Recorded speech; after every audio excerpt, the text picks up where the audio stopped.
नमस्कार मैत्रिणींनो, कशा आहात तुम्ही? आज मी तुम्हाला बोटनेकच्या ब्लाउजची बॅक साईडची डिझाईन दाखवणार आहे, जे आपण कॅनव्हासने करतो. हा फ्रंट साईड मी तयार केलेला आहे. प्रिन्स कटचा फ्रंट साईड आहे. बघा किती छान दिसतोय. पुढे थोडासा मी गळा खालीच घेतलेला आहे. पूर्ण बोटनेकचा बॅक साईड सारखा घेतलेला नाहीये. बॅक साईडला मी इथे 3.5 इंचावरती गळा घेतलेला आहे आणि इथे आपण सेंटरला जे पानाचा शेप आहे तो आपण बनवणार आहोत. आपण कॅनव्हासमध्ये कसं बनवायचं आहे हे मी दाखवणार आहे. आपण असं डायरेक्ट सुद्धा बनवू शकतो, त्यावेळेस आपण ते पलटी करतो. पण आता हे मी तयार केलेलं आहे. याला मी मध्ये सेंटर पॉईंट काढलेला आहे आणि इथे आपण कॅनव्हास घेतलेला आहे. तर खाली जे अस्तर आहे ते त्याचंच ब्लाउजचंच आहे.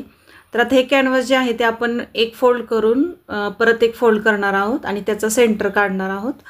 तो जो सेंटर आहे तो मी इथे घेतलेला आहे. त्या सेंटरपासून आडवा आपल्याला 1 इंच घ्यायचा आहे. तुम्ही तुमच्या आवडीनुसार पानाचा शेप म्हणजे वाढवू शकता.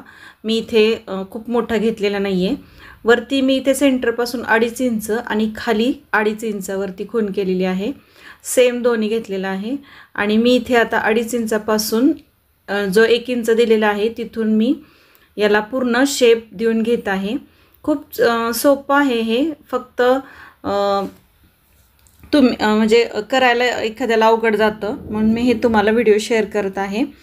तर हे जे कॅनव्हास आहे हे प्रेससुद्धा करू शकतो आपण.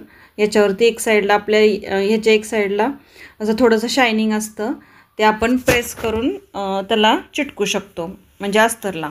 अशा पद्धतीचं पण आहे. पण मी याला इथे स्टिच करते आहे. जे पानाचा जो आपण शेप काढलेला आहे तो मी पहिल्यांदा मशीनवरती शिवून घेत आहे, म्हणजे ते हलू नये म्हणून दोन्हीसुद्धा. आणि नंतर आपल्याला जेव्हा हा शेप करणार आहे त्याच्यानंतर आपल्याला इथे थोडं थोडं जे साईडला आहे ते आपण त्याच शेपमध्ये कट करून घेणार आहोत, जेणेकरून साईडचा भाग आपण इथे शिवून घेणार आहोत. तर इथे आपल्याला पहिल्यांदा छोटे छोटे कट्स द्यायचे आहेत, म्हणजे आपल्याला तो जो कर्वचा शेप असतो तो व्यवस्थित शिवता येतो. तर असा इथे आतमध्ये थोडंसं दाबून घेऊन पूर्ण शेप हा स्टिच करून घ्यायचा आहे. तर इथे नेहमी अशाच पद्धतीने घ्यायचा आहे. मग तुम्ही पानाचा घेऊ शकता, ड्रॉपचा शेप घेऊ शकता, हार्टचा शेप घेऊ शकता किंवा तुम्ही डायमंडचा शेप करू शकता. पण पद्धत हीच आहे सगळ्याला. अशा पद्धतीचं जर तुम्ही शिकला तर तुम्ही कोणतेही शेप काढू शकता. तर इथे मी पहिल्यांदा आता हे सेंटरवरती व्यवस्थित ठेवलं आहे का बघून मी याला इथे पिना लावून घेणार आहे, जेणेकरून हे आपण जे शिवताना हा जो पूर्ण शेप आहे हा इकडे तिकडे हलू नये. नेहमीच याला मी पिना लावून घेते आणि पिना लावल्या म्हणजे आपल्याला कसं होतं, पूर्ण व्यवस्थित आपल्याला टिप मारता येते. आता आपण याला मशीनवरती जे माप घेतलेलं आहे त्याच्या थोडंसं कडेकडेने मी याला इथे टिप घेणार आहे. हा शेप तुम्ही मोठाही करू शकता, अगदी छोटासुद्धा खूप सुंदर दिसतो हा शेप. आणि डायमंडचा सुद्धा तर खूपच सुंदर दिसतो. सर्कल, डायमंड, हा पानाचा, तुम्ही कोणतेही शेप करू शकता. फक्त पद्धत हीच राहणार आहे आणि ही पद्धत खूप सोपी आहे. पण काही जणींना हे करायला खूप अवघड जातं, तर त्यांच्यासाठी हा व्हिडिओ आहे. तुम्ही कॅनव्हास काय आपल्याला 1 मीटर कॅनव्हास बसतो, आमच्या इकडे 20-25 रुपयापर्यंत कॅनव्हास बसतो.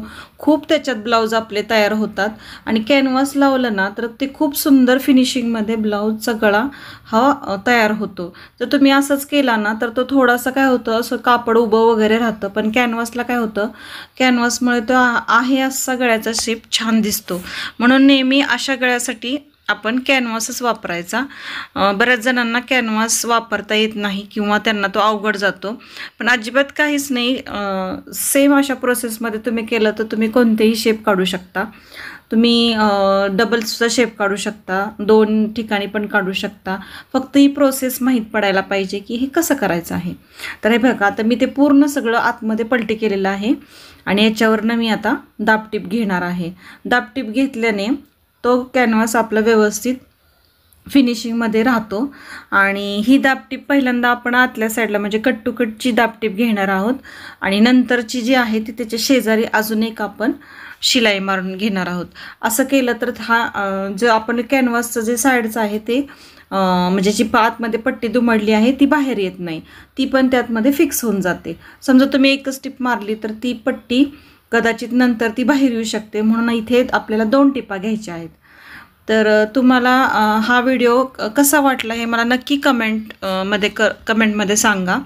आणि अजून तुम्हाला काय बघायचं असेल वेगवेगळं तरी तुम्ही मला कमेंटमध्ये सांगू शकता. तर हा व्हिडिओ तुम्हाला जराही आवडला असेल तर प्लीज माझ्या व्हिडिओला लाईक करा, शेअर करा आणि सबस्क्राईब करायला विसरू नका. आणि तुम्ही हा माझा व्हिडिओ बघितला त्याबद्दल मनापासून धन्यवाद. तर हे बघा, हे असं तयार झालेलं आहे. आता याला आपण जे बटन्स मिळतात गोल्डन कलरचे वगैरे सिल्वर कलरचे, त्या शो बटन्स असतात ते इथे आपण लावून ह्या ब्लाऊजला छान डेकोरेट करू शकतो. तर थँक्यू व्हेरी मच.